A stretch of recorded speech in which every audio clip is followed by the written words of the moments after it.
Le Tour de France, c'est le moyen pour une fédération de rencontrer en permanence les clubs, rencontrer à l'intérieur des clubs. Les deux points clés d'un club, ce sont les bénévoles, les dirigeants, mais aussi les enseignants, et d'avoir en permanence ce contact avec la base, en fait, parce que lorsqu'on est dans une fédération, on est souvent très éloigné du terrain, et c'est ramener un peu nos équipes qu'on a pu voir, la direction technique, les clubs, la formation, au sein des territoires. Donc aller à la rencontre, échanger, partager les bonnes idées, les bonnes pratiques, parce que les bonnes idées naissent souvent dans les clubs. Donc nous, on remonte en fait, et puis derrière, on est force de proposition. On se permet de proposer à tous nos clubs. Donc il y a des idées qui viennent de la région parisienne, qui viennent de la région Grand Est ou des Hauts-de-France, et qu'on vient proposer. Et puis les clubs qui sont là, qui viennent nous écouter, eh bien, en disposent si ça les intéresse.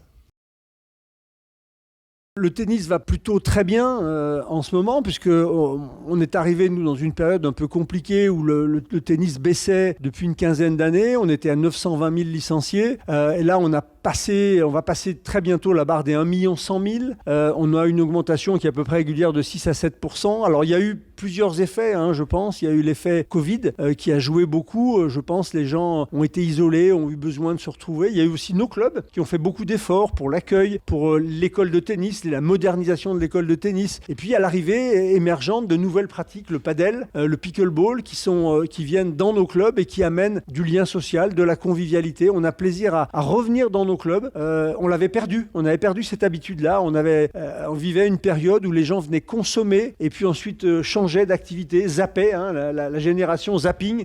Et là, maintenant, le tennis a retrouvé un peu ses lettres de noblesse, comme moi, je les ai connues il y a bien longtemps, où le club de tennis était un lieu de vie où on se retrouvait.